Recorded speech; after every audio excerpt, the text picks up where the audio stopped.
these prequels that we get to David's life are vitally important. These are David and Jesus's origin stories. Saul is Anakin to David's Luke. These stories are Saul's 1883 to David's Yellowstone.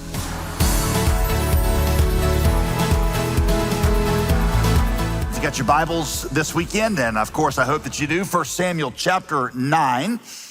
In 1961, a counselor at a local community center in San Francisco reached out to the great Willie Mays, the all-star center fielder for the San Francisco Giants.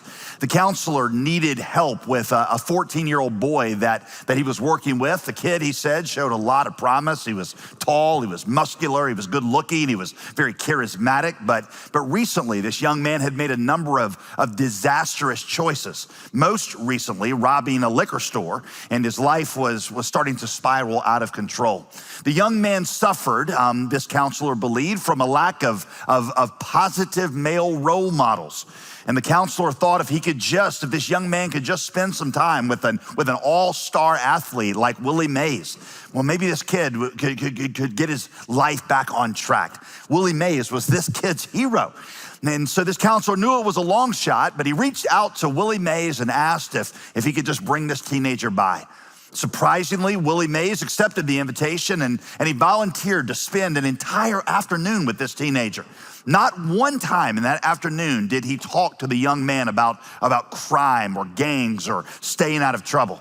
Instead, he showed him his new car. He showed him the big house that he had and his fancy clothes. Willie Mays thought that if he showed this young man the kind of life that was possible for him to have, that maybe that might motivate him to change his behavior. Well, it worked. It worked. The kid went on to become a professional football player, so successful that he became a household name, surpassing even Willie Mays in name recognition and wealth and fame. There was just one problem. In 1994, when this famous running back was accused of killing his wife, Nicole Simpson and Ron Goldman, they called Willie Mays to be a character witness because they'd stayed in contact over the years. But Willie Mays said he could not. The only connection he'd ever had with O.J. Simpson was over professional success and their shared love of certain material things. O.J. had learned to imitate Willie's success, but he had not learned to replicate his character. The biographer who records this story, a guy named James Hirsch, says that you just have to wonder what might have happened had Willie Mays chosen to spend that San Francisco afternoon in 1961 explaining to O.J. Simpson what really mattered in life, character, and challenged O.J. to leverage his talents, not to enrich himself, but to use those talents to serve and protect others. At the end of the day, the most important quality in a leader's life is character. In our day, we are uber familiar with leaders who look flashy and attractive on the outside. But time and trial and temptation reveal that what's on the inside is not nearly as beautiful or as stable or as attractive as what we see on the outside. The book of 1 Samuel that we are studying together is about Israel's search for a king. And the first half of the book of 1 Samuel is all about how God prepared Israel for that king. God was not opposed to giving them a king. I told you that that's a wrong conception that a lot of people have. God was not opposed to giving them a king. God had promised Israel that he would give them one. The problem was in Israel's motivations for asking for one. And so in chapters 1 and 2, we saw through the story of Hannah that God warned Israel not to look to a king for identity, security, or happiness, because those things only come from God. They don't come from sons or kings. They come only from God. In chapters 3 through 7, God showed them that the most important thing that a leader could possess was integrity. Eli's sons had leveraged their positions of power to enrich themselves. They attempted to manipulate God's power and take it for granted. What Israel needed was a representative who would say to God, "Speak, Lord, because your servant hears." And then he would be fully committed to relaying whatever God said. In chapter 8, we saw that God told Israel that any king that they gave their hearts to except for God was only going to enslave them. Only God would satisfy and liberate them. And that brings us to chapter 9, where God shows them that inward character, not outward charisma, is the most essential element for blessing.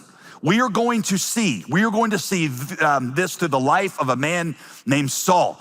So I've called this message, Better Not Call Saul, a takeoff of the popular TV series that maybe 3 of you have watched. Now you say, well, JD, here we are on week 4 of a series called The Life of David, and we have seen neither hide nor hair of, well, David. We're gonna get there, I promise, we're gonna get there. But listen, it is significant. It is significant that God takes so much time to set this all up. We seek salvation, we seek identity, security, and happiness. We seek them in all the wrong things. We're attracted to all the wrong things, and that's what God is trying to show them. These prequels that we get to David's life are vitally important. These are David and Jesus's origin stories. Saul is Anakin to David's Luke. These stories are Saul's 1883 to David's Yellowstone. All right, here we go. 1 Samuel chapter 9, verse 1. There was a man of Benjamin whose name was Kish. He was a man of wealth. He had a son whose name was Saul, a handsome young man. There was not a man among the people of Israel more handsome than he. From his shoulders upward, he was taller than any one of the people. Saul was like Mr. Israel. He was everything that you would want in a king. If I were casting a movie, I would cast Hugh Jackman in this role. Tall, good looking, commanding voice. I know you are super surprised. You're like, not Nicolas Cage? No. I would cast Nick in a different role, which I will show you in a minute. All right, God said to Samuel, I want you to go anoint this incredible man, Saul. I want you to anoint him as king because that's who the people are gonna want. And so Samuel does. And to be honest, Saul starts out pretty well. His response when Samuel announces that he's going to be king, when Samuel tells Saul he's gonna be king, Saul's response is pretty humble. Look at verse 21. Saul answered, am I not a Benjamite? Isn't that the least of the tribes of Israel? Is not my clan in Benjamin the humblest of all the clans of the tribe of Benjamin? In other words, he's small in his eyes. And then there's this endearing little story in chapter 10 about how when the actual moment came to officially crown Saul as king, well, they couldn't find him. They conducted this huge manhunt, and eventually they found Saul hiding in a closet. He's so afraid. He feels so unworthy to do what he's been assigned to do. That humility caused him to lean in, to depend on God. And chapters 10 to 15 are all about great things that God did through Saul.